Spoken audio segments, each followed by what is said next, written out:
That's the first I heard it. Okay. Diane's going to like this.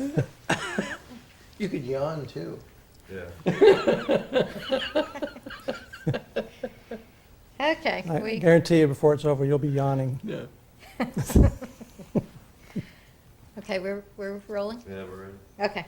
My name is Nancy Dillette, and I'm an academic associate at Arizona State University and an oral historian, and today is Monday, June 20th, 2005. I'm joined by Noel Stowe, chair of the History Department at Arizona State University and director of the Public History Program. And together, we're continuing to interview Arizona City County Management Life members for the ACMA Oral History Project. We're documenting the history of life members in order to share the values and principles of people who created the council-manager form of government in Arizona. Today, we're interviewing Kent Cooper, who served in a variety of positions in Utah and Colorado before being appointed as town manager of Gilbert, Arizona in 1983, where he served for 18 years until he retired in 2001. We're in Kent Cooper's home in Gilbert, and this is interview number 12. We're beginning at 9:20, and it's being taped by Skyline Video Productions. Okay, so let's start back at the beginning of your story and tell us where and when you were born. I was born in Murray, Utah in 1945. Okay, can you tell us a bit about your early life in Murray, Well, Utah? Murray is a suburb of Salt Lake and is a community that remained fairly stable my whole youth. I think there was about 25,000 people in the community, and we had one high school and just a couple of junior highs, and so you knew everybody in the community as you grew up, and that's I guess a rarity these days. But I lived in the same house until I got married when I was age 23, and so there was a lot of stability in my background in terms of where I lived and the community I was raised in. Tell us about your first experience in public administration is when you serve as a management intern in California. Yeah, I it was interesting because I went to an interview with my friend who was interested in pursuing a career in public management. I wasn't. I thought I was going to go to law school. And he asked me to ride down to Provo from Salt Lake to BYU in order to just keep him company on the trip. And so we went down and met with the director of the management program at BYU, and his name was Carl Snow, and he said, well, you rode down with Paul, why don't you sit in as well? So we both went into the director's office and sat down, and he started talking about the program, and I thought, wow, this is really interesting stuff. Maybe I ought to be doing this instead of pursuing a law degree. And so as it turned out, I signed up for the program, and they had an internship available before any classwork happened. Just so happened they needed to place an intern in Southern California in a little town called Sierra Madre. And I was able to be available, and so I signed up for the program and went to Sierra Madre, where I became immersed in local government. Before that time, I had no idea what a city manager was. I don't think I'd even heard of a city manager. So I just kind of walked into an opportunity that changed my life, because a friend of mine thought he was interested in this kind of a career. And Sierra Madre was a great little community. It's next to Pasadena. The city manager there believed in educating interns, and so he gave me a wide variety of assignments and really mentored me and helped me understand the workings of local government, and gave me an appreciation for the potential that there was for someone to make a difference in a community. As he stated, you know, we have lots of doctors, lots of lawyers and engineers and other professionals in this community. He said there's only one city manager. And that kind of thought, well, you know, that kind of appeals to me. So when I went back and began my studies at BYU, I knew that that's what I wanted to be, and so I really knuckled down and actually studied for the first time in my life, and actually got good grades and felt good about the practical side of learning, because until that time I was just kind of goofing off in life. Who was the city manager in Sierra Madre? Norman Bohm. Norman later was the city manager of Camarillo, California, and then he went to work for the Arizona State Retirement System as their director, I believe, for many, many years. How big was Sierra Madre at that time? It was only about 12,000 people, as I recall. Okay. It was a real small town. So everybody knew everybody, and it was, you really hit your feet on the ground running there. I mean, there's no separation between you and the community. I mean, everybody knows about you, and you know about everybody. So it was really good. It was a great experience. Just the summer? Yes, just a summer. Did the friend that you drove down with also go into the program? No, he never signed up, never pursued it, and he owns a jewelry store today. I mean, I think he had more potential than I did. He was really good in a lot of ways, but he chose not to do it. I've been ever grateful that he found out about the program and wanted to at least pursue it, because I had never even heard of it. Mm-hmm. I was just writing down just to keep him company. So this is a Master's program. in public administration? Yes. And where did you finish your baccalaureate degree? At University of Utah in Salt Lake, and I had a degree in political science and a minor in sociology, and I was just trying to get any degree I could that was easy so that I could go to law school. That was my plan. Can you remember at all in that first conversation when you were hearing about the management program and talking with Carl Snow, what was it that attracted your interest at that point? Well, he was a great believer in local government and the role it was to play, and for good and ethical people to be involved in it, which BYU tries to pride itself on pumping out people who are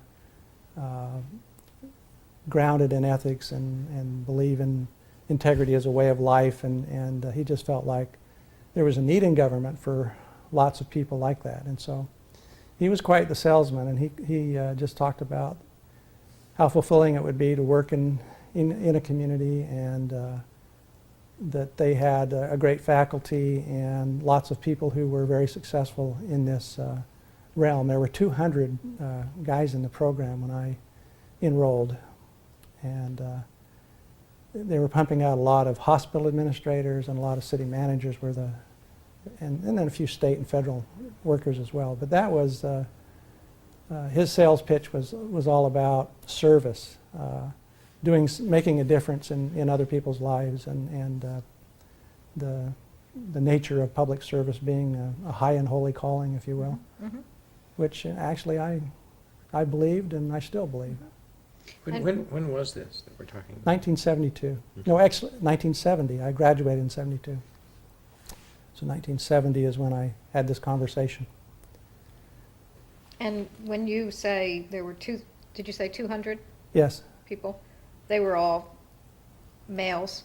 No, there were a few females, but the large majority of the people were male. But it was open at that time. Oh, sure. Okay. Yeah. Okay, so move us along. You finish your program, and then what's your first formal position after that? Well, I was offered a job in Salt Lake City as an interim thing. I have to back up just a little bit. When I graduated in '72, it was during the Vietnam War, and I was an ROTC officer, commissioned in 1970 in infantry, and I wasn't real keen on the Vietnam War. I didn't think that was the most patriotic thing I could do to serve in the military, but I nevertheless was an officer and a reserve officer, and so I had to go to officers basic school immediately upon graduation from BYU, which was just 3 months. I was given the option of going for 2 years or 3 months. I remember going out to the mailbox and getting the letter from the Department of Army and said, "You want to be a reserve officer, or do you want to go full, regular Army?" I didn't even go back into the house. I just checked the 3-month deal, put it back in the mailbox, and was very happy about that, because that was the time when Vietnam was winding down, and so they didn't need as many officers. And so I had to go back to Fort Belvoir, Virginia for 3 months, and then when I came back from Fort Belvoir, that was when I had to start my job search, and I was offered a temporary position in Salt Lake City in their business license department, and was being groomed to take the place of the director, who thought that was a great calling in life, and I didn't. I really was only trying to do it to feed the family, and so the first opportunity I got to try to find a real job, I took, and I went to the city managers conference in Minnesota, ACMA conference there, and I happened to meet a guy named George Felch, who is the city manager of Commerce City, Colorado, and he was looking for an administrative assistant, and so I was able to interview with him while he was back there, and ultimately he selected me, and so I started my career in Commerce City, Colorado, which is a suburb of Denver. Spent 2 years there, and then from there I went to work for the Colorado Municipal League, which is where I first met Jack Dubulski. The Colorado Municipal League represents, like 250 plus cities in Colorado, cities and towns, and I was a principal lobbyist for the league for 3 years while I was there, and in that capacity I got to travel the state and meet with people from all over Colorado, and one of the conferences that the state league directors have involved a meeting where I was able to work with Jack Dubulski a little bit, get to know him, so that when I came to Arizona later on in my career, I'd already met him and knew of him, and appreciated the respect that he had among the professional league directors. Was that meeting at ICMA that you went to, the first one you'd been to? The first, yes, it was. It was. How did you happen to go to that? Well, I think I think the students were enrolled in ICMA. You had a student membership, and so I'd heard about it, and I felt like that would be a good possibility for. I'd heard that you could get a job by doing that. I didn't know anybody had ever been. Mm-hmm. Just went on my own. I'd never been to a major conference in my life. Showed up in Minneapolis and registered at the conference, and was overwhelmed by a couple thousand people being there. It was just amazing to me. But I did happen to gravitate to an area where somehow I met George Felch. I don't exactly remember how it was, but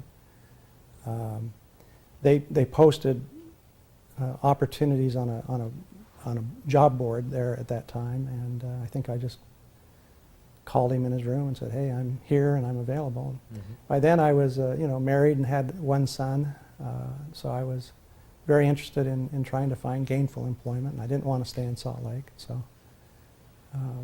it was happenstance that it worked out. That was the only interview I got, and so I had to borrow the money to go to the conference, and Mm-hmm. it just happened to pay off. So What were some of the issues that were going on in Commerce City that kind of got your feet wet with?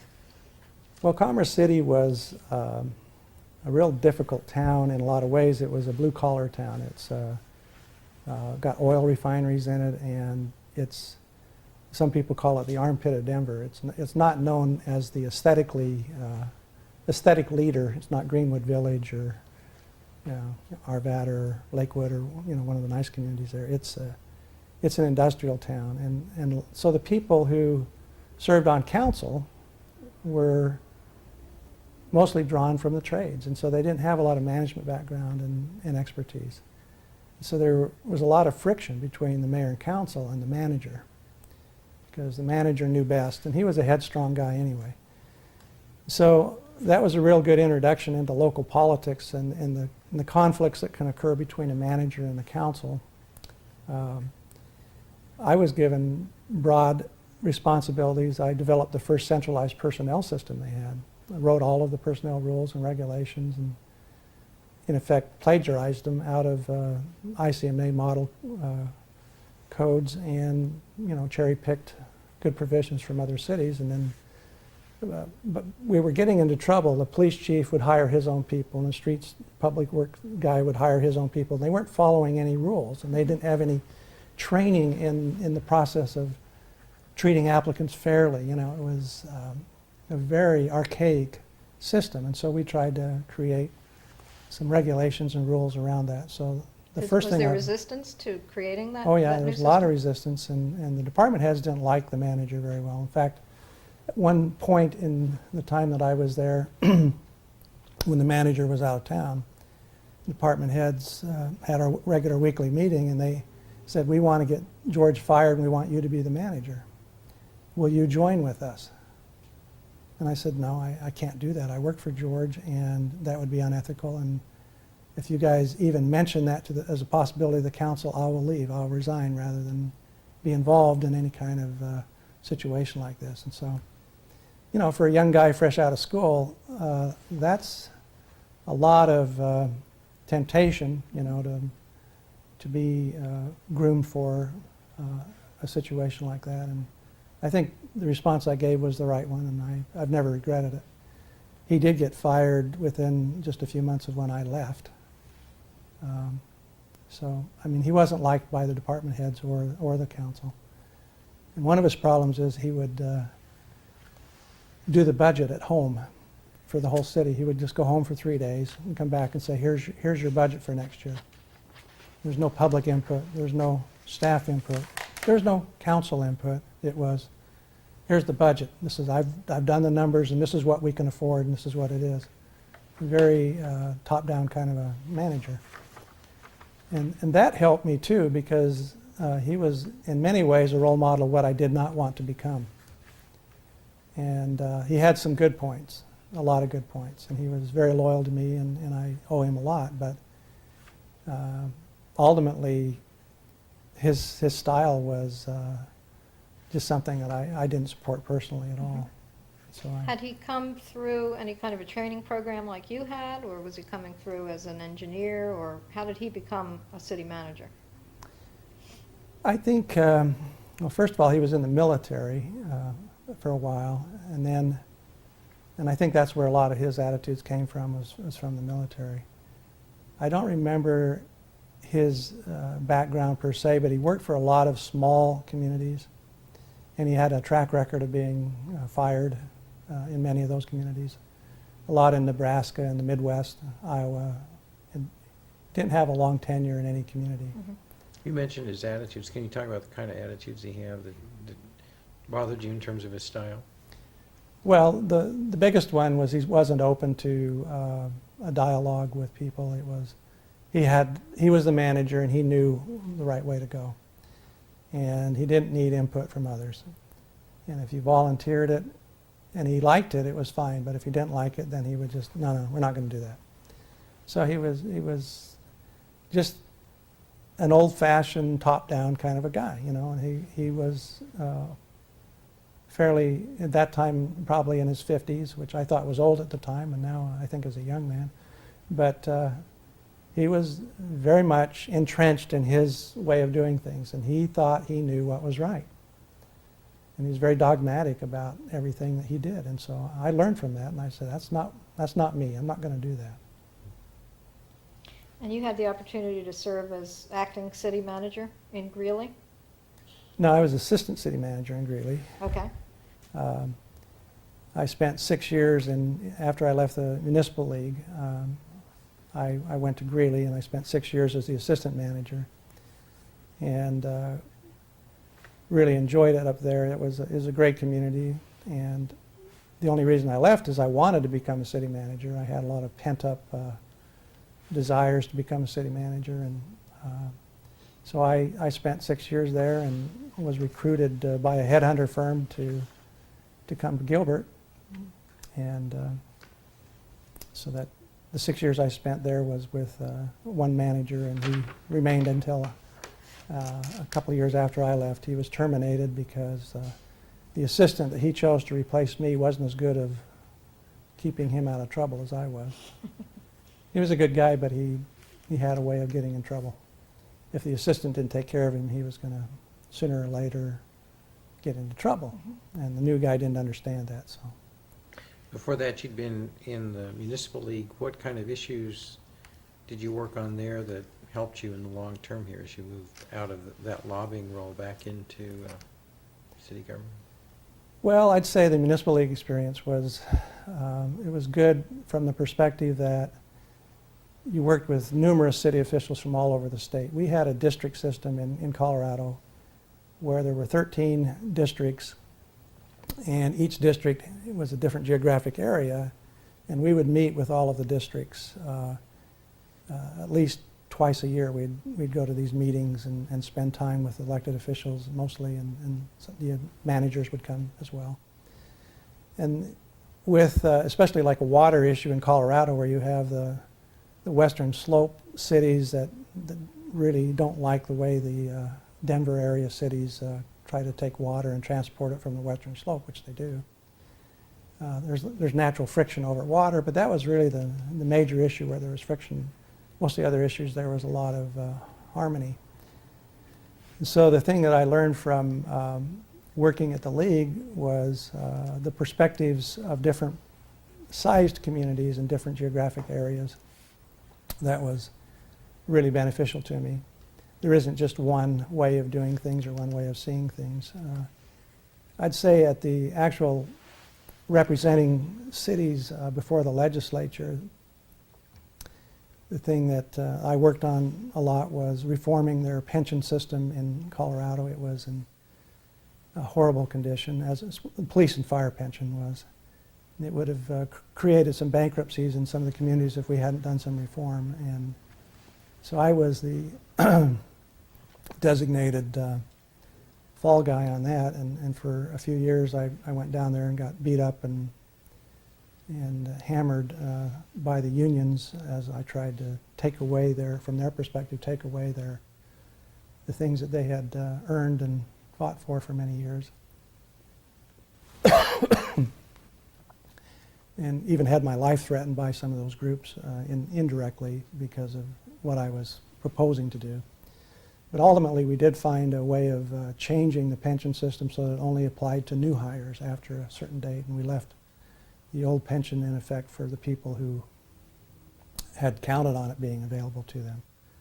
So ultimately, we did create a pension system that had reform, and the governor appointed me to be on the first pension board in Colorado for the police and fire people after I left the league.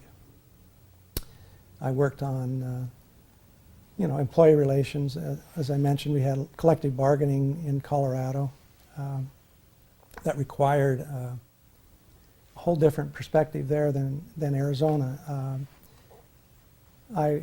One of my duties as assistant manager in Greeley was to negotiate the union contracts, and we really just had one strong union at the time, and that was a police union, and they affiliated with the International Brotherhood of Police Officers out of Boston. So I had to negotiate with them, but we did something that was, I think, pretty special as a community, and that is I was successful in getting one of the labor attorneys that worked for the city of Denver hired in Greeley. And he and I were friends, and he was obviously very specialized in union negotiations, but we got him hired as our city attorney. We also hired a personnel director who worked for management, protecting management interests for a management group in Colorado that he was farmed out to negotiate for small businesses. So we had a really strong negotiating team, and I was the lead negotiator because of my rank. But we decided we would propose to the union that we change the charter of the city so that they could have better standing, because as it was, they had some rickety rickety statutes that didn't really give them the protections that they wanted. But we talked them into having the impasse resolution be a vote of the people as opposed to a strike. or arbitration. And so the way we set it up in the union clause in that charter was that if after, I think it was like 90 days, we couldn't come to an agreement, the last best offer of both sides went to the voters, and the voters would choose A or B. And that was it. Well, it never did go to a vote because people knew that if they were asking for too much, if the union knew that if they were asking for too much, the voters would turn it down. I think I better get a drink if I could just Sure. pause just for 1 second. All right, so Just to follow that up a little bit, the situation in Greeley. It sounded like you brought in some terrific negotiators to work on your team, and came up with an interesting sort of risk-taking solution. Was that kind of the first time that you had the ability to be in a position to shepherd through that sort of a change to the charter and make a significant change in a city? yeah, I would say that, of course, some of the pioneering things that I did in Commerce City, where we created a personnel system, was probably on that same scale. But in Greeley, that was the thing that I took the most satisfaction in, was actually having the union support this charter amendment that I knew was going to outfox them. And ultimately, as we got into negotiations, they'd bring the guy out from Boston to negotiate with us, and after a while he'd see that the clock was running out and we were getting closer to the end, when it was either the final best offers of both sides, and all of a sudden he'd get serious and we'd knock out an agreement fairly quickly. But when I came to Arizona, I had this, what I thought was incredible experience in collective bargaining, and I had been the specialist for the league in that role as well. And so I thought, well, when I get to Arizona, I'll be able to be an advisor in this area, and found out that very few cities have collective bargaining. But one of the alarming things in my mind is that many cities are letting it creep in, and they don't have to. There's no law in Arizona that requires collective bargaining, and cities are voluntarily giving away a lot of the authority and power that they have. And to me, there's a big difference between what the National Labor Relations Act provides in a private setting and what the collective bargaining that is proposed for cities it contains. Under the private NLRA, you don't get to elect your own board of directors. You don't get to make political contributions to the people that are making the decision on what you're going to be paid. And there's arm's length provisions in the NLRA that are not existing in the collective bargaining. And what I saw in Arizona is, especially the fire union, which I think is the most powerful union in Arizona, controlling a lot of politics in local communities, and in fact is behind the district system in Phoenix, Glendale, and other places, and they do that for political reasons. So they have incredible power in Arizona that they really shouldn't have, in my view, and it's been just given away by cities, in my view. And I don't think that the managers and the councils in Arizona were trained and equipped to deal with the issue of collective bargaining to the same extent that people are in other parts of the country. So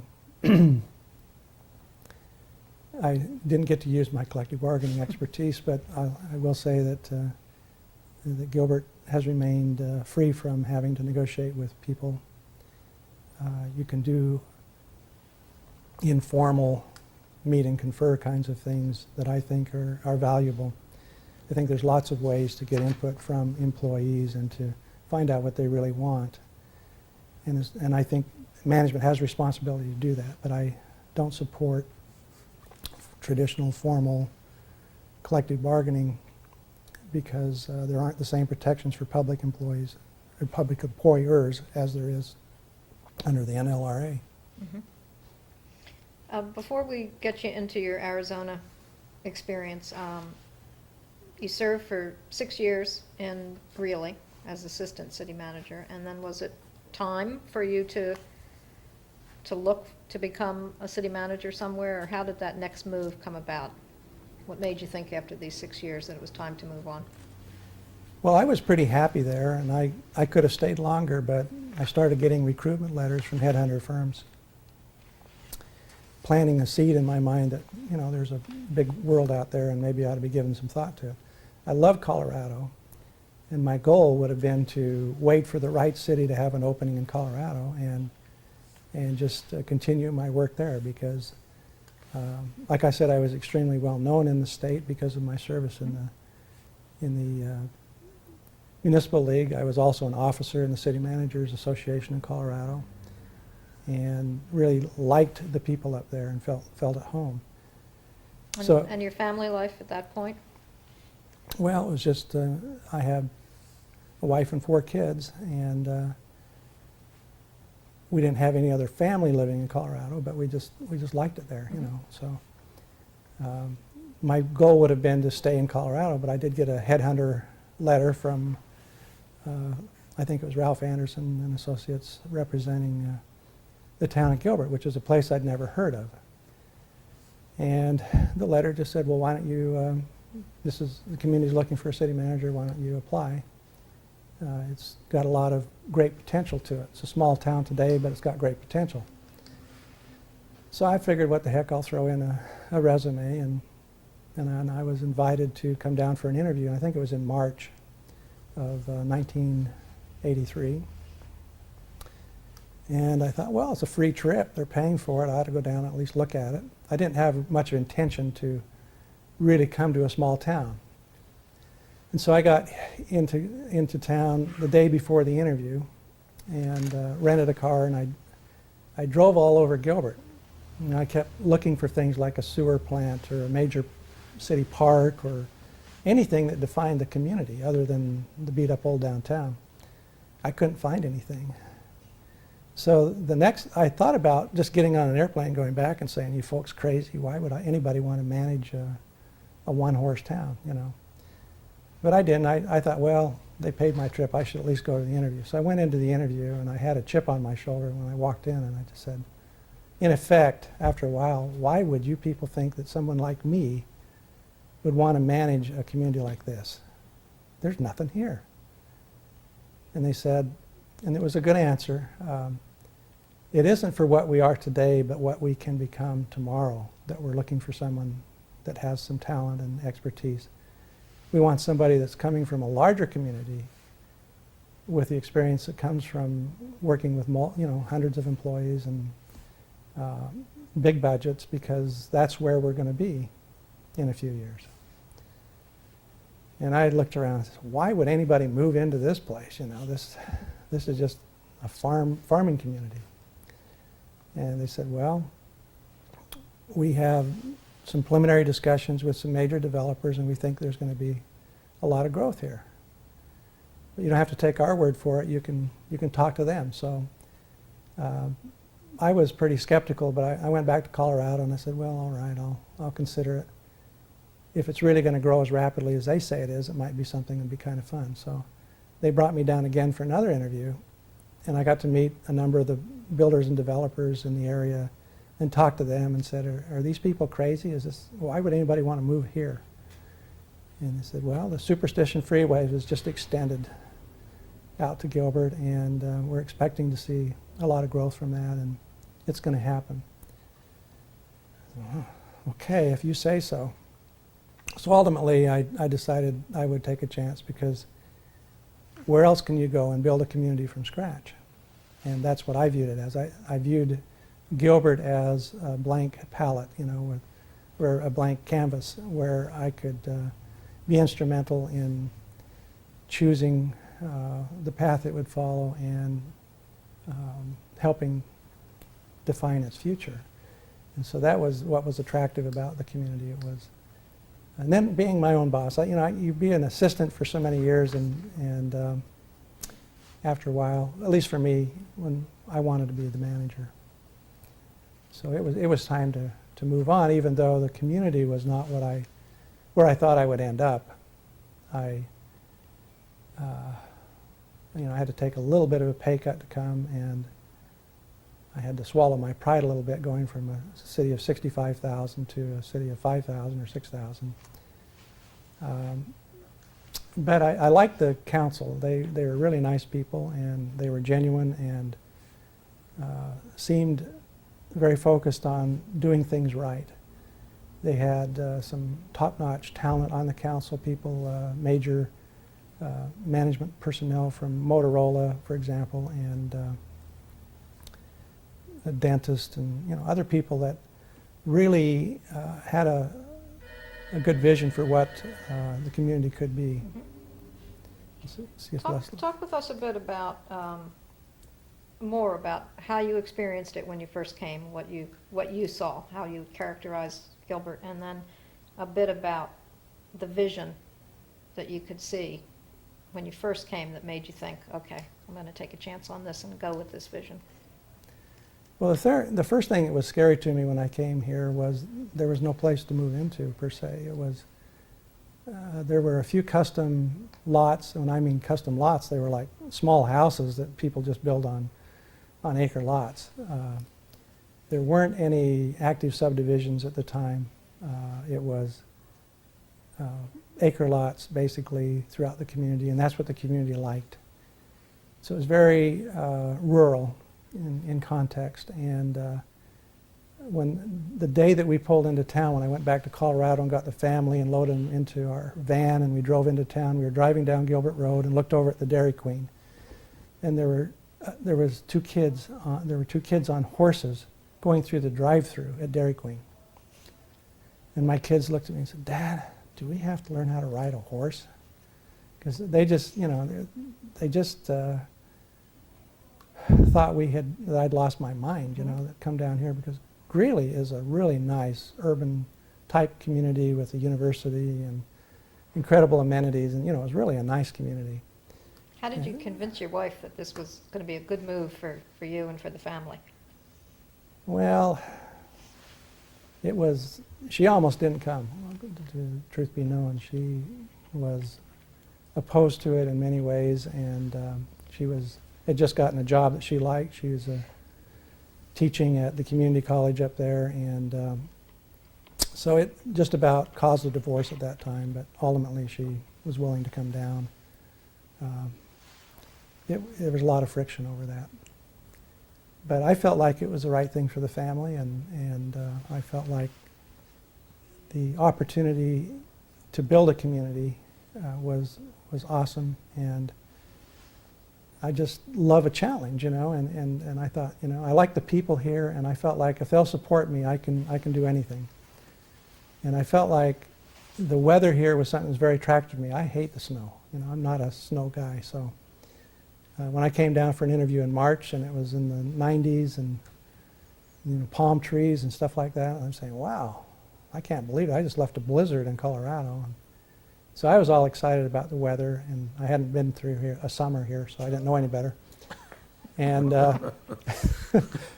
so I just felt like it was destiny that I come, and so I made a big thing out of it, and ultimately talked her into coming.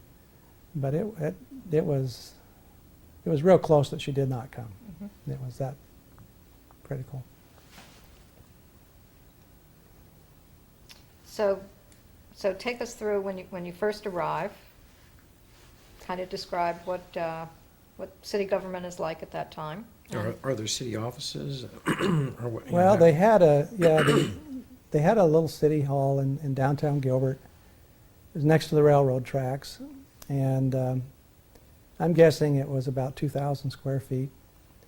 And all of the employees that worked for the town, except for the public works people, were housed in this building, and there was plenty of room.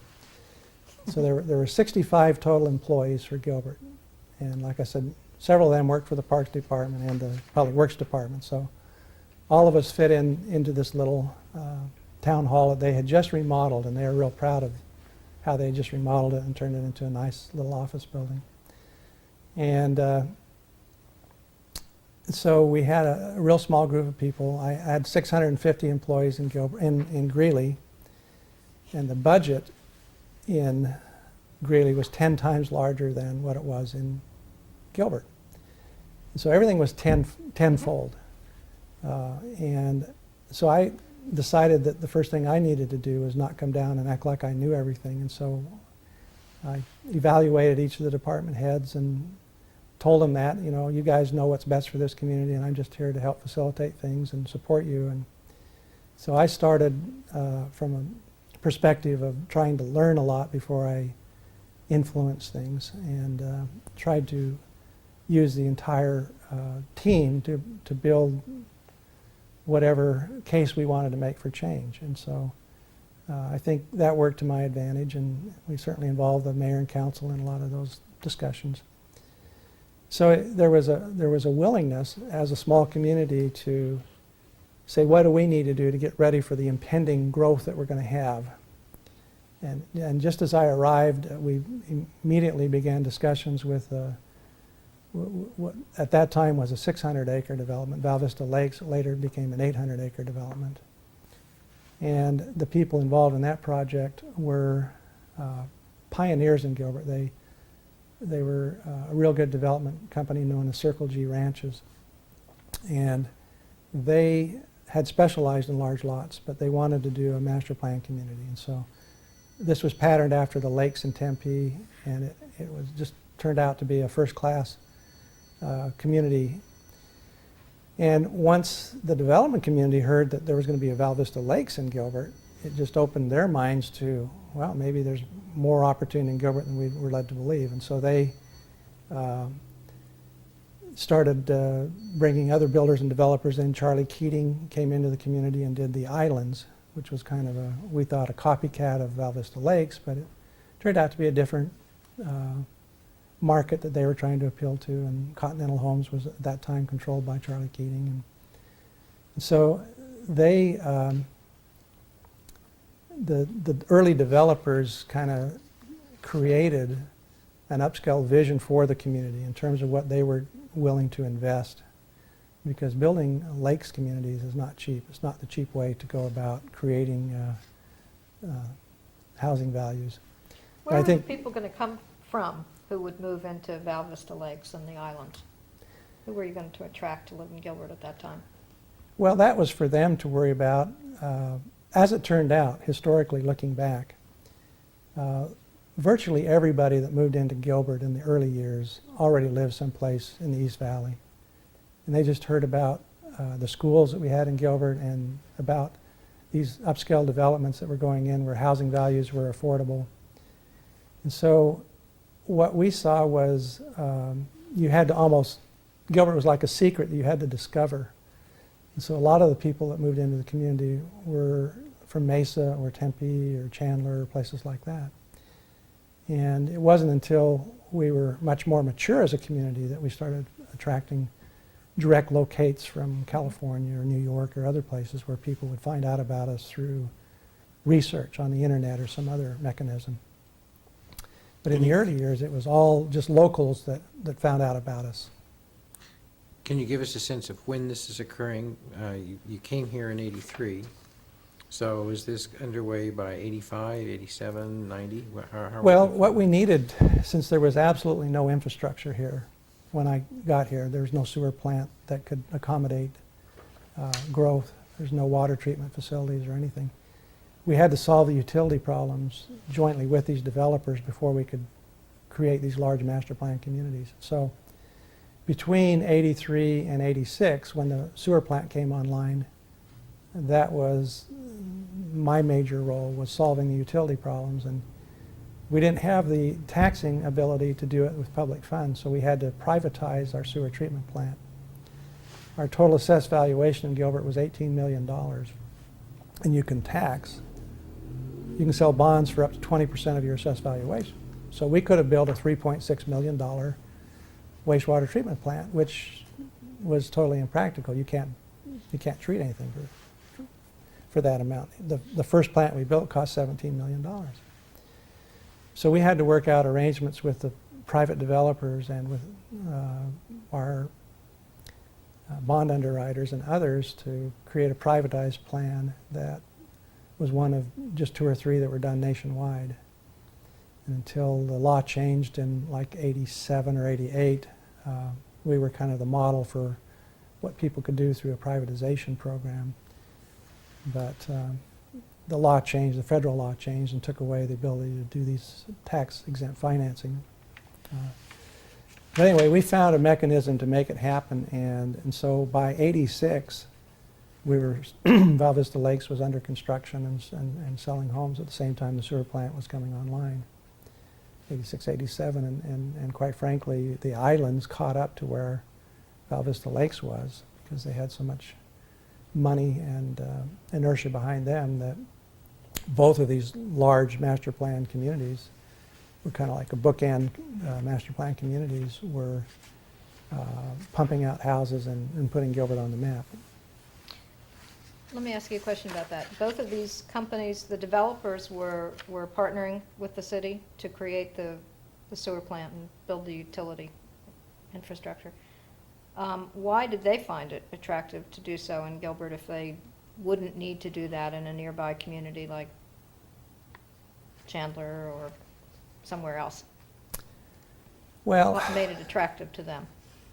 well, the land that was close to the US 60 was pretty much already developed all the way in the corridor coming out to Gilbert.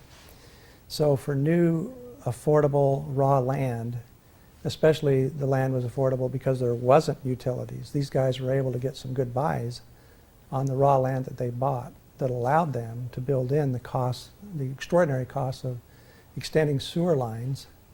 A lot of these sewer lines that were used for Val Vista Lakes, for example, had to be extended like 6 miles.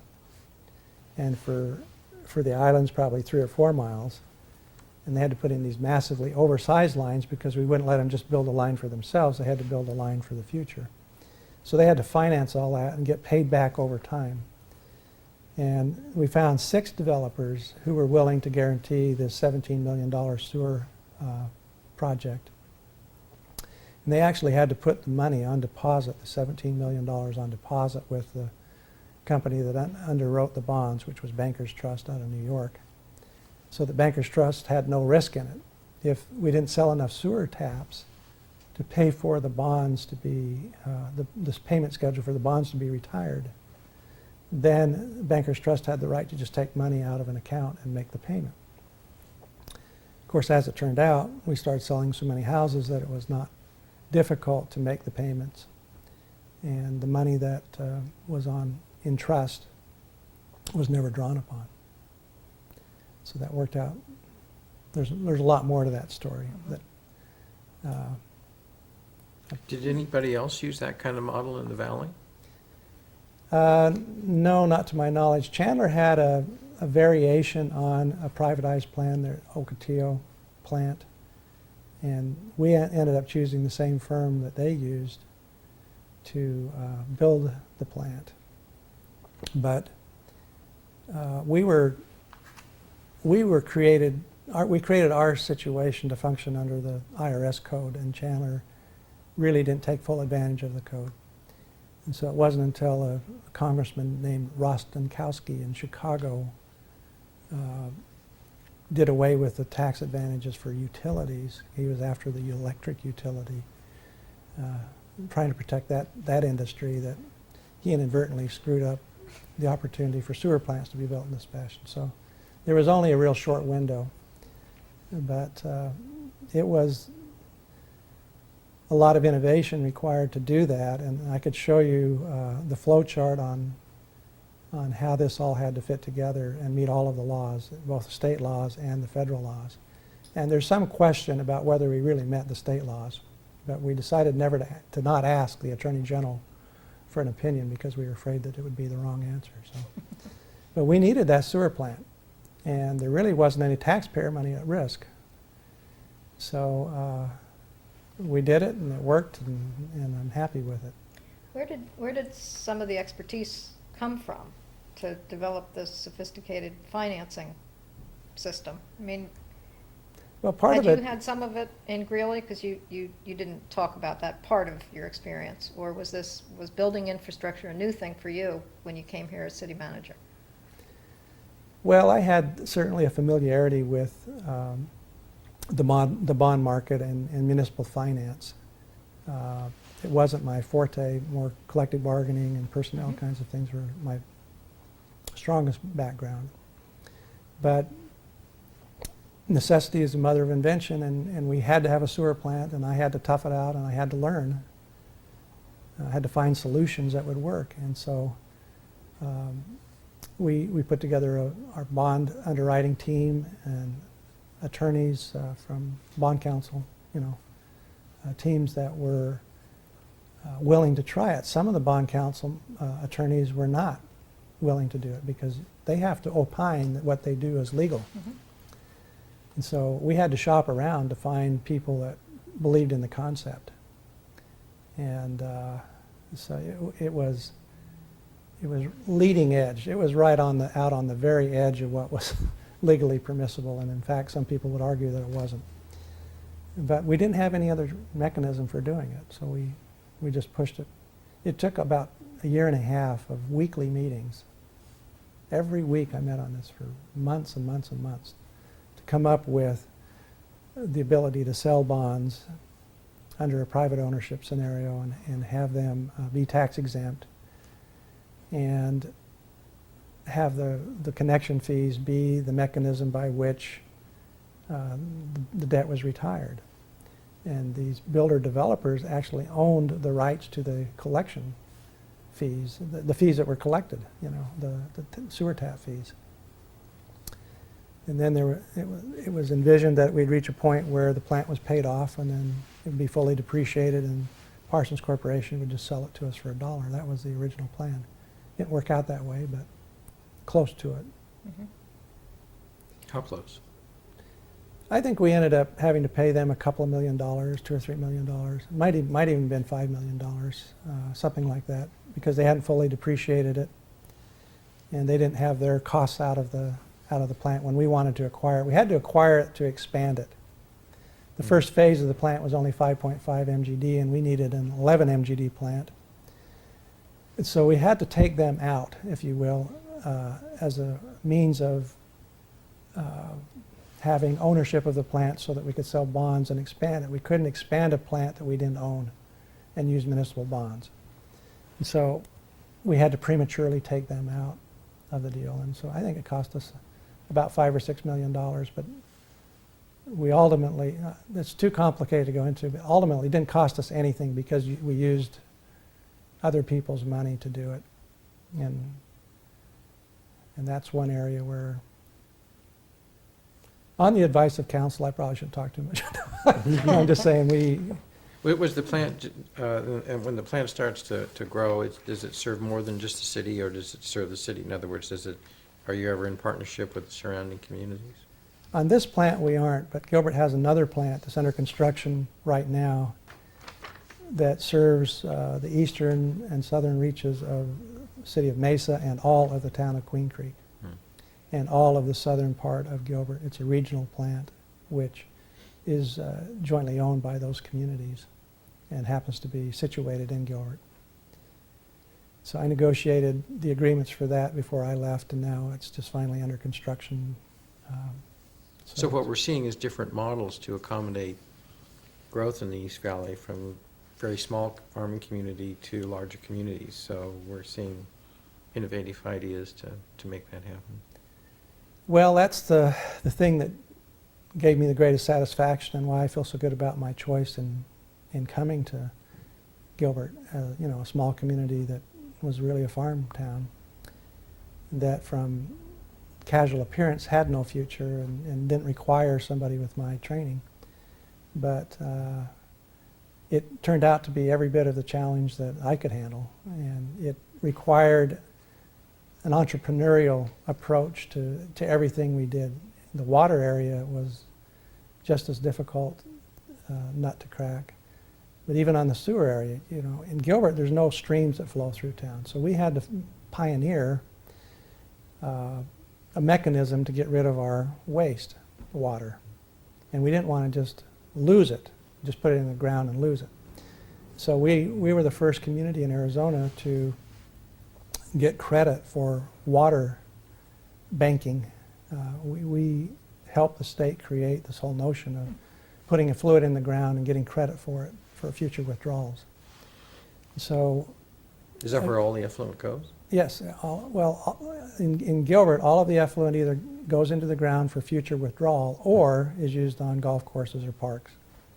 We do have a distribution system for the reuse of effluent, but we also have two existing major recharge basins and a third one that's under construction that will yield these credits for future withdrawal. So that's something that we had to pioneer. The state fought us for a long time, and they didn't have a problem with us putting the water back in the ground, but we wanted credit for it. And so ultimately we were successful, and I think other communities have benefited from that. You created little riparian areas, right? With Yes. is that what all three basins are ultimately, or riparian basins for Yep. for birds and wildlife? Yeah, we made them dual use, and we, I don't know, it just feels really good to be able to have multiple uses for a piece of land that would otherwise just not be available. How did you come up with the idea of the riparian basins and using that? Well, the initial area that we were using over by the existing wastewater treatment plant, we had to expand those perk ponds, and as we did that, the engineers came in and they had these little square basins. You know, engineers think in squares. And so I said to them, I said, you know, why not make something interesting out of this, and why not put a few curves in there, and let's try to create an atmosphere over here. There's a lot of birds there already. Why don't we just try and do something with it? And so they took that direction and came back and created viewing area, and they do have the one over on off of Neely Road and Cooper Road is fenced in because it's primarily just for bird watching. We have holes in the fence. We have a way for people to watch birds over there. And then on the next one we did, we said, let's make it more accessible to the public. So we put paths throughout all of these major basin areas and brought in plant material from all over the valley and, well, all over the state that would be riparian friendly. And so we decided that one would be created with the intent of being used as an educational facility. So we created an actual, not only the habitat, but we created a riparian institute, which is dedicated to educating people, especially the kids, on the environment. And so our former planning director wanted to do that, so I let him be the riparian director, and we hired a new planning director. And so he's been there ever since, and we created a nonprofit corporation that he supposedly works for, but he's still paid for by the town, and actually is still a town employee. We never did quite make that transition. But we have hundreds of school kids that go through it. We have an active astronomy project over there at night because there aren't any lights out in the middle of the preserve we can do. We have a lot of telescopes that are brought over in classes that are taught. And it's turned into a community resource. And the third one that we're doing, which is not too far from here, it's just from Power Ranch, is going to be along like the second one we did. It's going to be open to the public and have an educational theme to it. So we just felt like whenever we could that we would expand the uses and create opportunities for recreation and education and help the wildlife a little bit. The second one has a library branch too, doesn't it? Yeah, that's an interesting story. Talk about having to be innovative. We decided, you know, that the small library that Gilbert had when I first came was far outstripped in the early years, but we couldn't afford to construct and operate a library that the community needed. At least it wasn't high enough on the priority list to do it. So somewhere along the line we came up with the idea, since the county built a library in North Phoenix that supposedly was serving county residents, but in effect serves City of Phoenix residents, we went to the county and said, why don't you build a facility here? We'll give you all of our collections.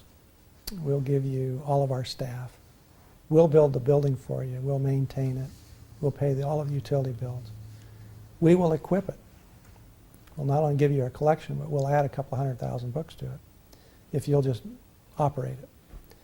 So we had cut a deal where we were able to put in the capital necessary to create the new library and build it. We designed it and built it and equipped it if the county would take over the staff and operate it. So it was a good deal for them, and it was a good deal for us. And Gilbert has, I think that library does a lot better business than the one in North Phoenix. It's a very successful library. Talk about the climate. It's interesting that there are so many arenas where Gilbert's taking on challenges and not just trying to meet a challenge, but to do it in an innovative way, whether it's through innovative financing or challenging an engineer to think beyond the square. Talk a bit about where that visioning is coming from, that people are trying to do things not just in the same old way, but to do something special. Well, I would say that in fairness, the manager is responsible for a lot of setting the tone for what an organization can do and not do. But you've got to have the support of the elected officials in order to do that. And so we had incredible support. We had high-quality people serving in our community. There were 6 mayors and 36 council members that served while I was here as manager. And the great majority of those people let us be innovative, and they expected us to be innovative. And we had to be to keep pace with growth. And so that was the sentiment here was use your resources and find new and better ways of doing things. And so, again, the political climate has to be just right in order to incubate innovation. If, half the people I know that are city managers in this state were given the opportunity, like I had, to be resourceful and to be innovative, they would be. And many political situations just don't allow it. There's a lot of communities that just do not give the staff that kind of leeway. So I think it's a lot of good fortune for a community to be blessed with the elected officials, people that are willing and able to be elected officials that have that competency and that mindset. That's what's really required. And then the staff can innovate and people are open to it. I was just really fortunate because you don't even know how many things that we did that were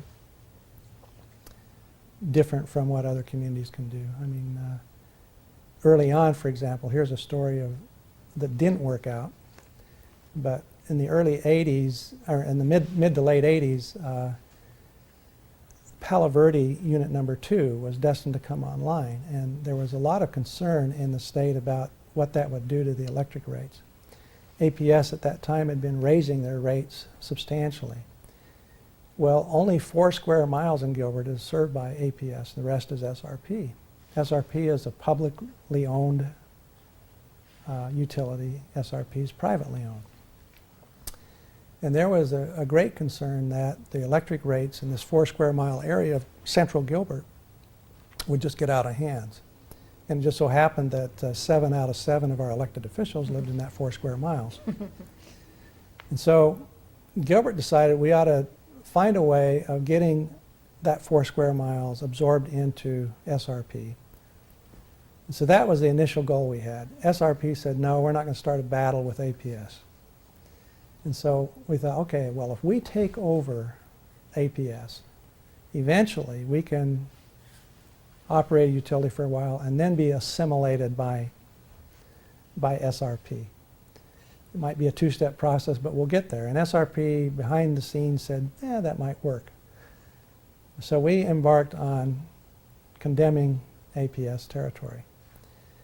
That created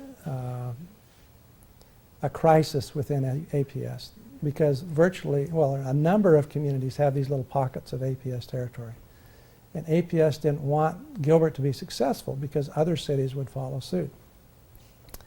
So they decided that they were going to kill this idea that we had. And so the first thing they did was, after we announced we were going to do it, and we filed condemnation proceedings on their property, we had to go to a vote of the community in order to get authority to sell bonds. And so they sued us under the pretext that some of the people that were in the APS territory were county residents and were not entitled to vote. So this was taking away their rights. And then they sued us on the basis that we were allowing some people that were not Gilbert residents to vote. You know, so that they had both sides of the lawsuit. And so it took a long time to get that one resolved. So we won both of those cases, and we proceeded into the actual jury trial for condemnation. And our valuation expert said the cost should be about $10 million to buy that 4 square miles. Their experts said it should be worth 30 to 40 million. The jury chose the $30 million number. And so that made it really marginally difficult for us to proceed. But instead of being happy with the 30 million, APS appealed that case and said, we want the 40 million. So they kept us tied up in court until the council terms expired. And they had some new people come on council who, well, 2 people in particular who were APS sympathizers, and we needed 6 out of 7 votes. So ultimately, we figured out through doing some head counting, we only had 5 out of 7. And this by then had cost the town $1.5 million to $2 million in legal fees. And so we decided it was time to throw in the towel, but we couldn't tell them that. We just decided we would do some settlement discussions. And so we were able to come up with a settlement that helped reimburse us for the costs that we had spent, helped them get out of the pickle that they were in. And ultimately, we walked away losers. But as things turned out, the actions that we took shook APS up so much that they told me this. I mean, the top leadership in APS said that changed their whole business plan and what they ought to be doing. And they haven't been raising the rates through the roof. They've actually reduced rates as unit number 2 came online. And so we had a positive effect for the state of Arizona that the taxpayers of Gilbert paid a heavy price to achieve. So that's one where we tried to be innovative that was a flop. But there were some good benefits that came from it. So we entered into a number of intergovernmental agreements over the years where the city of Mesa did the fire dispatching for the city, as opposed to us trying to create our own fire dispatch system. We had the city of Chandler doing our police dispatch for us. Their computer systems, what I'm talking about, not the actual people, but they're using their systems.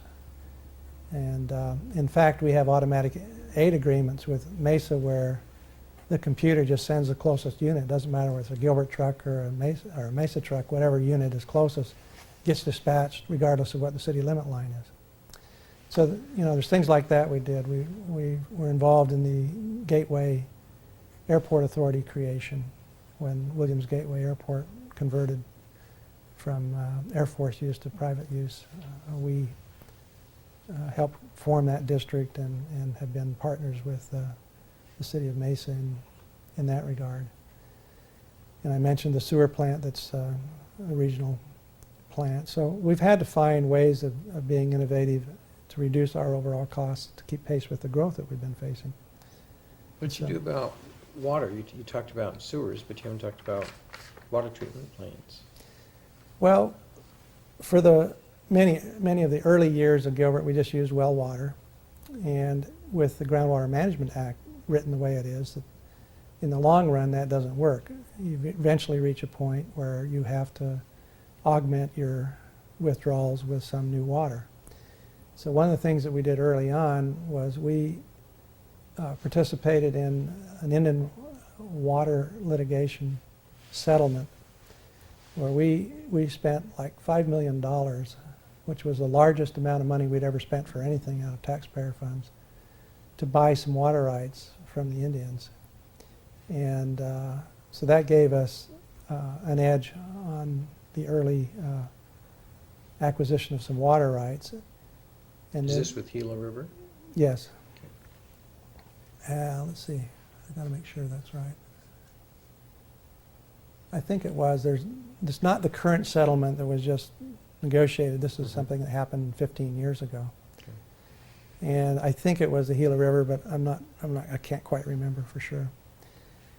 So we stepped up to the plate and bought some water rights, just knowing that in the long run we would need them.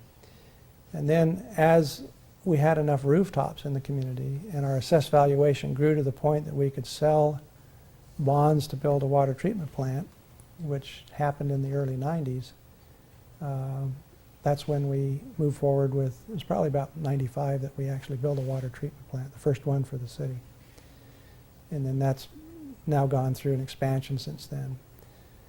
So you've got to have the water rights in order to do that. And only half of Gilbert is served by SRP. The rest is by Roosevelt Water Conservation District.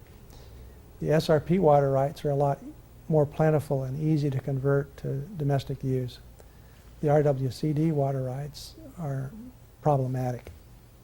And that's why we needed to supplement our water resources, Why are they problematic? because they don't have the conversion rights that SRP does, being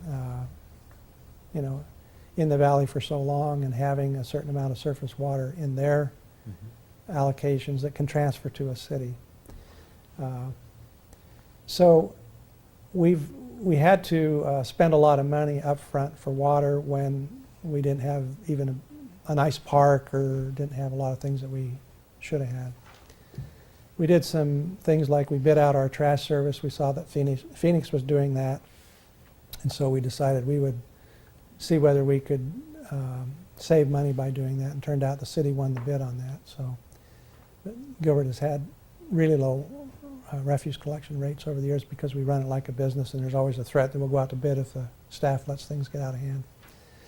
And we were the first to convert from, on a citywide basis, from the old manual system of people, throwing the cans into the truck. We actually converted the whole city to automated pickup in 1984. And then we were the first city to do total citywide recycling. We've kind of been in a race with Phoenix on that, but we actually did it citywide before they did it citywide, because they're a much bigger city, obviously. So there's some things that we've done, that were on the leading edge in terms of trying to help our utility systems be competitive, and we've tried to work with other communities where we could. Intergovernmental relationships have been real important to us. In the water treatment plant, was there anything particularly innovative about that in terms of how you did it? It was done considerably later in 1995. You said it came online. The thing that we did that was kind of smart about the water treatment plant was we located it in an area where we can draw water from an RWCD canal when the SRP canals are shut down, so that we can run our plant 12 months out of the year, whereas other cities have to shut down for a month while SRP does their maintenance. And that also gives us two sources of supply. We can get our CAP water delivered either through the SRP canal system or the RWCD canal Can system. you talk a little bit about the RWCD, what it is and how it works? The Roosevelt Water Conservation District is a district that covers half of Gilbert and was formed not too long after the Salt River Project was formed, just, probably 20 or 30 years within that time frame. And it just serves a large geographic area in Mesa, Gilbert, and Chandler. And its primary role, it's a governmental creation, primary role to provide irrigation water. It does have a major canal, the same size and dimensions that SRP canals are. Brings water in from the river, as well as has pumps, wells along the canal. So it's patterned a lot after the SRP delivery system. And comes out of the Salt River? Yeah, it has, I think it goes all the way to the Salt River. I'm not positive on that, but I do know that it serves a great deal of Mesa, Gilbert, and Chandler, and it just is a wide arc that follows the same profile as the Eastern Canal for the Salt River Project. And so it was, there were some pioneering landowners years ago that said we need water further out and let's create a water district, and they did. So over the years, it, like SRP, has had to change its role in converting from irrigation to find other ways of trying to make money and work with the cities to sell them water and to deliver water to them. They haven't been entirely successful because they're not the easiest people to work with. Let me take another drink of water if I could. Sure.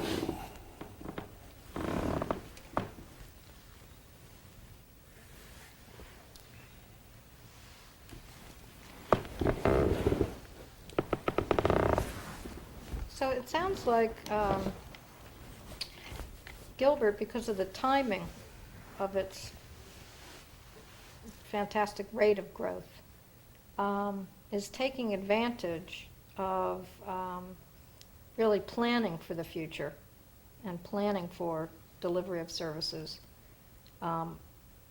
before the demand is there, in ways that other cities probably don't have a chance to do that. They're catching up, whereas you're creating a scenario and a vision for the kind of demand that will be here, and then planning the infrastructure to get there. Yeah, let me talk just a little bit about that, because that's exactly what happened back in about 1984, 85 timeframe. This was before Gilbert had a general plan. And so the idea was, well, what do we want the community to be? Gilbert leaders had done what was called a strip annexation. They were the first ones in the state to go out and map off a territory that they claimed as Gilbert by annexing a strip of land that was anywhere from 60 to 200 feet wide, that went out and covered 53 square miles and tied back into the town center. So they staked a claim on 53 square miles of land in the early 80s, before I got here. It went to court, and the court sustained it as being lawful, and so a lot of other cities went out and did the same thing. But what Gilbert did is we decided we wanted to look at the future and see what potential we had as a community. And ASU, the School of Architecture there, was affiliated with a program that's called an Urban Design Assistance Team, and it's a national program. And so the School of Architecture suggested that we bring in a team of professionals from other parts of the country and have them spend a week in basically a week-long charrette in which we looked out into the future and had people from the outside that didn't know anything about the community look at our potential and come up with some ideas. And so we did that. We had a citizens group, the mayor and council and myself, that devoted basically a whole week of working with these outsiders. And on the seventh day of this process, they presented to us a plan which later became Gilbert's general plan. And some of the elements were to take the commercial core that some people thought would just build around the existing downtown and move it down to where the new freeway would be located. And so there's a huge commercial core that is envisioned on the Santan Freeway that came out of this UDAP process. And there was a trail system that was envisioned. There were just a lot of elements that we were able to use from that UDOT report that served as the foundation for our 1986 general plan. And so in 1986, the town did adopt a general plan that showed what the community could develop into. And of course, that created a lot of friction with the downtown merchants and others who said, well, why are you abandoning us, you know? And it really came to a head about 1988 or 1990, in that time frame, when we had a developer who, as part of a zoning case, offered us 15 acres of land on Warner and Gilbert Road and said, you can build your new city hall here, because we didn't have space for a new city hall complex in downtown Gilbert.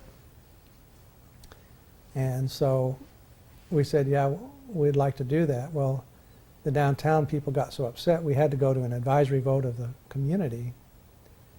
Otherwise, they would have done a referendum on our move anyway. And so the community did support relocating the town hall on free land that was donated by this developer. So Gilbert's town hall is now located outside the downtown area on Warner and Gilbert. And we were able to get an extra 5 acres out of that. So it was a 20-acre project. And then we found that before I left, that wasn't even large enough, so we had to buy another 15 or 20 acres from a landowner to the south where our current Justice Center sits. And so we do have enough space to create the municipal complex that we need for the community in that location. Since that time, with the freeway, the Santan Freeway being constructed, Westcor has announced building a mall along there. We're building another project called Main Street Commons, which is patterned after Kierland Commons in North Phoenix. And we have auto malls, we have hospitals, we have other things that have gravitated to this core area that was identified in 1986. Mm-hmm. So we did look out into the future and said, what's logical, what will the market most respect, what can we do to build a community that will be sustainable? And part of that is having more than just rooftops. We knew we were a bedroom community and that we would be a bedroom community for many years. We didn't have frontage on the Superstition Freeway. Some lunk-headed former council members in the late 70s decided they didn't want no stinking freeway coming through Gilbert. And so when Mesa offered for the boundary of Gilbert to be the south half of the Superstition and they would take the north half, these nearsighted people that were on the council at that time said, no, we want Baseline to be the north boundary of Gilbert. And you have that freeway running through your town. The dumbest, most colossal, dumbest mistake they could have made, because that's the breadbasket of Mesa, and all the people in Gilbert have to shop there and use those facilities and everything. And those people just didn't get it. They didn't understand the economics of a freeway. And so we did. When I got there, we understood that. And we made darn sure that we would have ample commercial zoning along that freeway corridor, and that will be the economic breadbasket of Gilbert in the future. And so that's where a plan came together that started in 1986, and the freeway will be done this next year in 2006, so 20 years later. Auto malls under construction, the Kierland project's under construction, the hospital's already built. It hasn't opened yet, but it's nearly finished. And Westcor has built part of their power center, and so all of these things are coming together just like we thought they would back in 1986. That's only 3 years after you arrived. That's kind of an interesting ability to get to a general plan. Well, within 3 years. it was needed. You know, we started when we did Val Vista Lakes and the islands. We started having a lot of requests for growth, so we had to.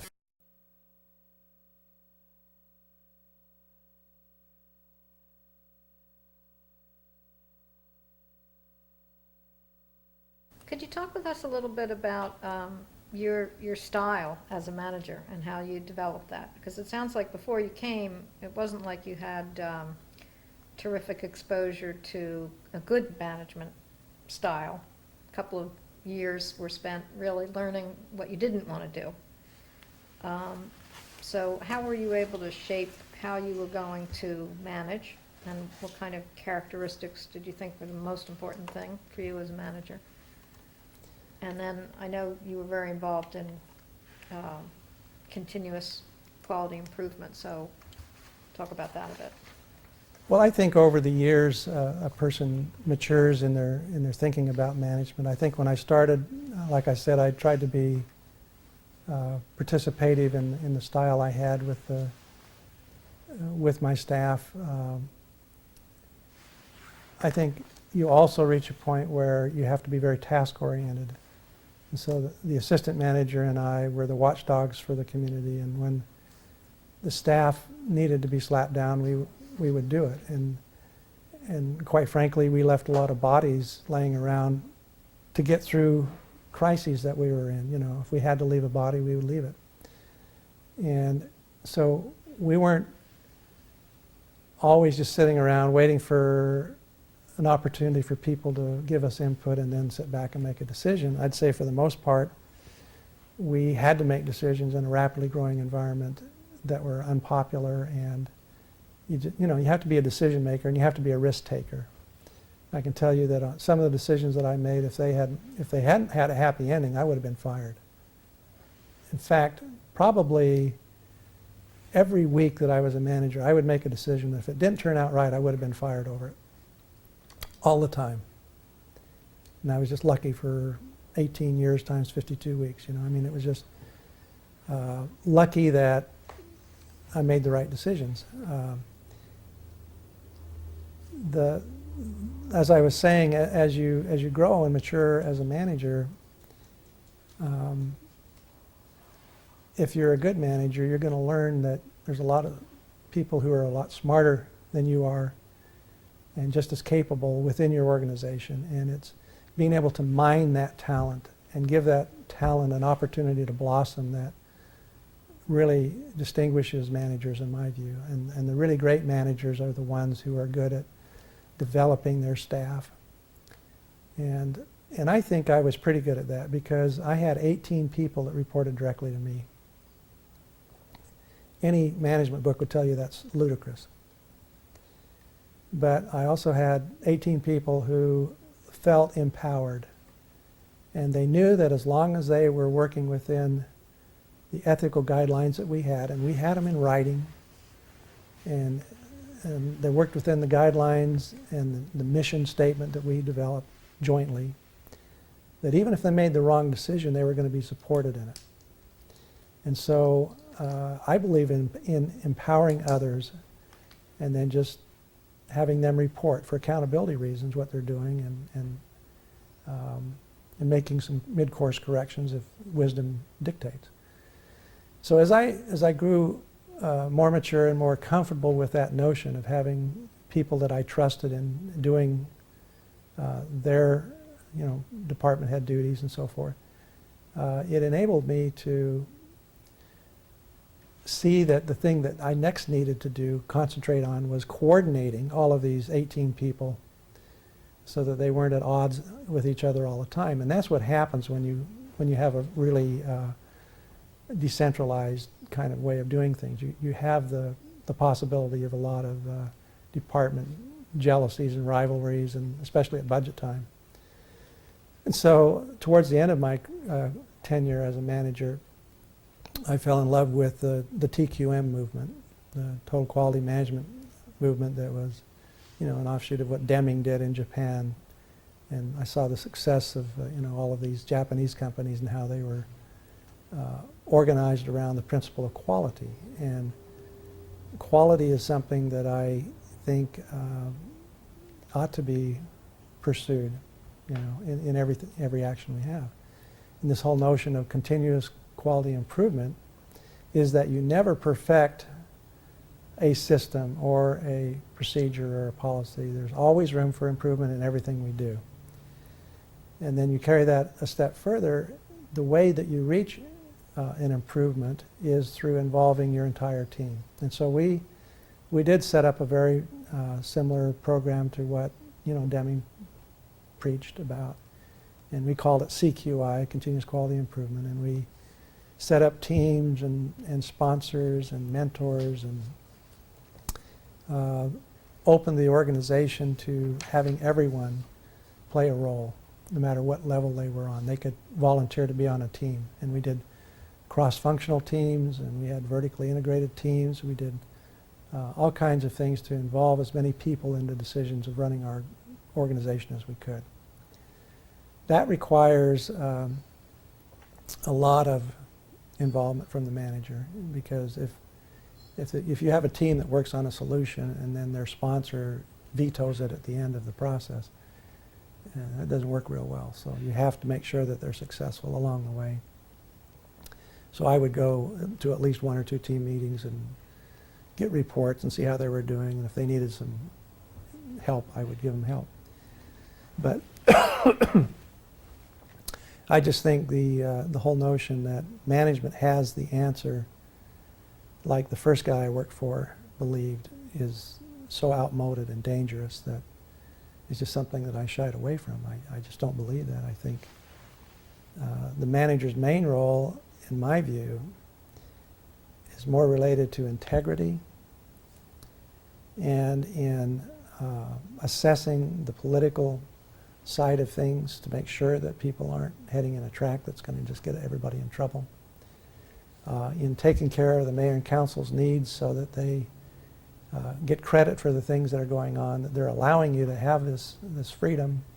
You need to reward that behavior by letting them make the final decisions and take credit for a lot of things that are going on. So I became a completely different manager towards the end, because I found that over the years of being task-oriented, you just reach a point where you can be brutal with people, and we brought in some consultants and some team kinds of consultants who I remember to this day where they went through and interviewed all the department heads, and they were evaluating what my management style was and how my assistant did. And we came across to most of the department heads as being pretty Machiavellian, very task-oriented and not open to a lot of feedback, which was totally opposite of what I thought I looked like to them. And so they brought this information to me about 4 o'clock one afternoon. And they said, well, Kent, what we're finding about you is you're just not open to feedback. And I argued with them for 3 hours until 7 o'clock that night on that issue. And they finally said, look, we're starving to death. Okay, we're wrong. You're open to feedback. Now let's go eat. Don't you get it? You've been here arguing with us for 3 hours on whether you can't even accept somebody's comment that you're not open to feedback. Don't you get it, Kent? Yeah, maybe I get it. So I did feel like there was some room for improvement here, and that I found out that there were a lot of people in my organization who actually intimidated by me. If they came into my office, they were nervous and scared about that, which amazed me. I absolutely thought I was the people's choice. And so that feedback came, like 2 or 3 years before I retired. So I began working on that, and so now it only takes me an hour and a half before I can concede that I am not open to feedback instead of 3 hours. So, no more bodies left behind then? Well, if you have to leave a body, you do it, but you do it in a way where that person was given an opportunity to join with the team, and they were brought along and told this is where we have to go, and they can either accept it or not. But in fairness, when you're managing a huge growing organization, and as a manager, I assigned myself a lot of stuff. I negotiated major agreements for the town, major development agreements, and if there was anything in the financial realm with our bond underwriters or other things. I did a lot of that stuff myself. I didn't have staff do it. And so when you're really busy and you're just taking care of business and you're worried about making your next payroll, you don't have the luxury of sitting back and holding everybody's hand through every decision you make. So there's a lot of times you just say, this is the decision, this is where we're going. You don't like it, too bad, this is where we're going. And I think maybe that was needed in the phase of our growth. I had to be decisive, and it was my neck that was on the line, not theirs. And so I guess, I don't want to be too hard on myself, but I was able to evolve as the organization evolved, and we had 700 people working for us when I left, that, I don't have to be that way anymore. And it just took an outsider to explain to me I didn't need to be that way anymore. And so I think I was able to change quite a bit in terms of how I saw things, and I think the organization really did like the new and improved me. And when I retired, they didn't really want me to go. So that was the time to leave. Because that was probably the first time in my career that people didn't want me to go. You to leave.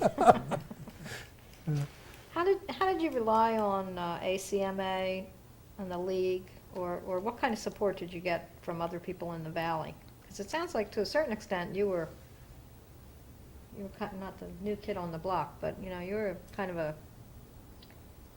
feisty sort of boxing your way through things here that other places hadn't really done. But did you also need to rely on your colleagues for advice and counsel? Well, I would say that was the best therapy I ever got, was going to the ACMA conferences. And some of the groups we belonged to the Innovation Group, which was a very good organization. But the best therapy I ever would get is during the social hour at a conference where you're sitting around hearing other people's problems and you're happy to go home to what you had. And just say, wow, I didn't realize how good I had it, and so you do develop a camaraderie and a support group out there of managers in particular that you do like to check with from time to time, and it's accommodated by our association. And there's some dear friends that have developed over the years because of that association. I was able to serve on the board of ACMA for several years, and then ultimately was president, and then they kicked me off. And then as chair of the MAG Management Committee for a few years, and got to go through a lot of these professional association things where you get to see the bigger role, and it forces you to work with other managers in a different light, and you see them both on a formal decision-making mode at sometimes, but you also get to get back and play golf with them. So that was one of the things that I enjoyed most about ACMA, is the social interaction. And if you happen to have a stimulating speaker and there's an opportunity to talk about that with your peers, that's really good as well. So I feel good about the professionalism that exists in this state. I was pretty impressed with Colorado. I loved Colorado, and as I said, I was an officer up there. Even as an assistant manager, I was still an officer in the association up there, and I didn't think anything could ever be better than Colorado, but I came down here and found that I liked the league very much. The support that they gave in the workshops that they put on, the lobbying they did, had, because of our proximity to the league office, we had Jack or Kathy as speakers often in our monthly meetings, and in fact MAG was housed at the league office for years. And so I really feel like Arizona is blessed with a unique professional association that is really only made possible by the pioneering efforts of Jack Dwolski, and seeing that the city management form of government was the preferred and predominant style for this state. A lot of other league directors don't have that connection to the council manager form of government like Jack did, and so he's number one in my book as the most influential person that has created the opportunity for people like me to come in from out of state and survive and thrive and do good things under this form of government. Were you in a position also to serve as a mentor? I think I did. Over the years, for one reason or another, people would call me, and a lot of young professionals, people that I met along the way would call me, and I don't think I ever got any of them fired, and I think some of them would even say the advice I gave them was worth it. But I enjoy that role. I enjoyed being a guest speaker at some of the ASU management classes from time to time, and so it was fun to be able to tell some good stories. You know, the one thing I didn't like about the academic arena was so much theory. You know, it just like, don't let the theory get in the way of practice. Was kind of my attitude. And so I like to shock people from time to time with some real life stories of police officers that we had to terminate for one reason or another. Or, I mean, if you get into the seamy side of being a manager, where you, in my case, was the final authority on people, whether they get hired or, I mean, whether they keep their job or not. And we've had some interesting situations in Gilbert. And you tell a few of those stories and say, okay, what would you have done? In most cases, people got fired if they violated ethics. That was curtains. If they just did dumb things, they didn't get fired. But we just had a tremendous respect for the need for honesty and integrity in everything we did. And if people were just dumb, that was okay. But if you're dishonest, that's not okay. And so we did fire. I'll bet you that Gilbert has fired more people over the years probably than Phoenix in terms of sheer numbers, because they have unions, they have bureaucracy, they have protections that we don't have, and we just demanded a lot out of our employees when it come to, like I said, honesty and integrity, and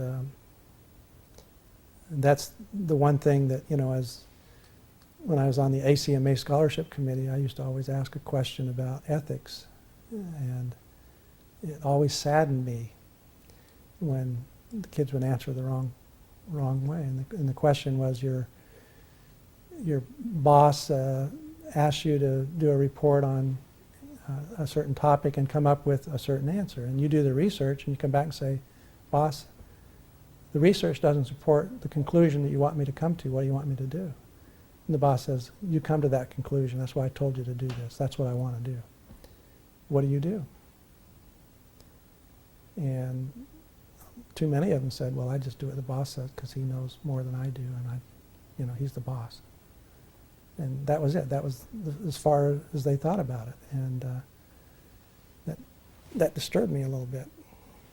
Well, my background, that would have been the wrong answer. BYU isn't known for being liberal when it comes to breaching ethics or honesty. So, yeah, but I think that's the one thing that empowers managers.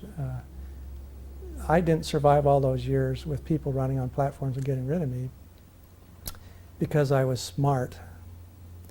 I think it's more because people knew that I was honest, and if I expressed an opinion, they knew that's it. You know, that's what he truly believes, and they could count on it.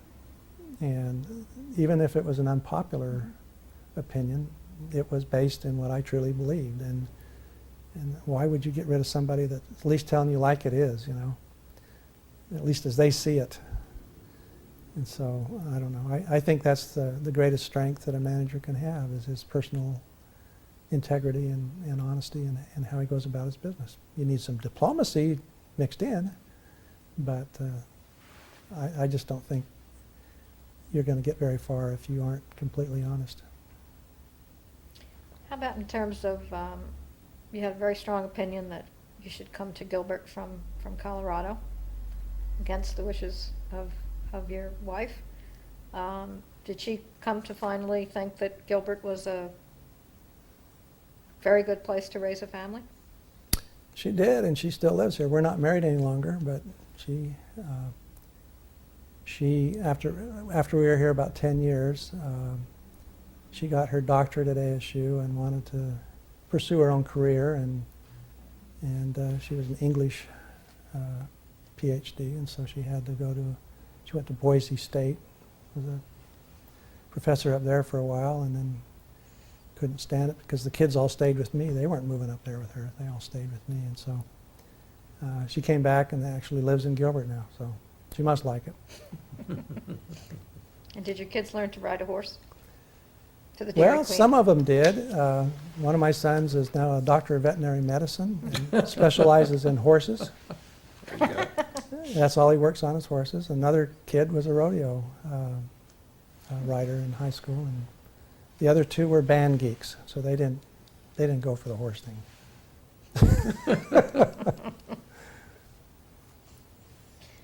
Well, I think we've asked you what we need to. Anything else, Dr. Stowe? Anything Anything we you- should have covered about Gilbert or the community or you that we didn't talk about, or your involvement with ACMA? No, I would just say that there's very few people that have had the opportunity that I've had to build a community from scratch and to have elected officials that were patient enough to work through my shortcomings and let me stay until I retired. You know, that decision that I made back in 1983 to leave Greeley was the right one for me, and I think I felt really good about when I left the community that I was leaving it in good hands. My assistant was my assistant for 16 years, so he had time to figure me out and figure out what he needed to be as a manager. And I just think, you know, Gilbert is a great community because of great people, and you can't blame a manager if a community isn't doing wonderful things sometimes because you don't have the raw talent that you need on the councils. And I've seen a real, I would say, almost a downgrading on the kinds of people, now that I work in many other cities, the kinds of people that serve on councils today are not as devoted to public services I think people were even 10 years ago. I know we had a really good era in Arizona of some great local leaders, elected officials, who I think moved the whole region further ahead, and I don't see that leadership in today's crop. And that's sad because the managers kind of have to fill that void, and I haven't recognized, you know, a lot of the managers being willing to stand up on regional issues and to say this is what we need to do. We need to be less parochial. We need to find some solutions to these nagging problems that we keep hearing about. It's not coming from the elected body, and I think when there's a vacuum, it should be filled by the managers, and I haven't seen success on the part of many managers in doing that or even wanting to tackle it.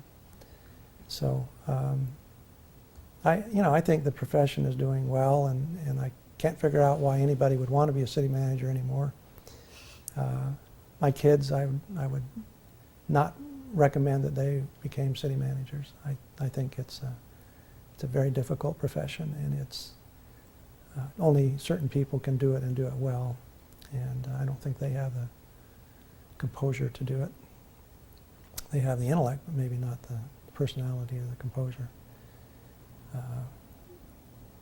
But anyway, I'm just grateful for the opportunity I had to be here for so many years, and it's been, for me, it was more like a calling and something that I felt was important for me to do personally, and that I could make a contribution. And there's a few times that I could have left Gilbert that I didn't want to. I just wanted to hang in there and tough it out.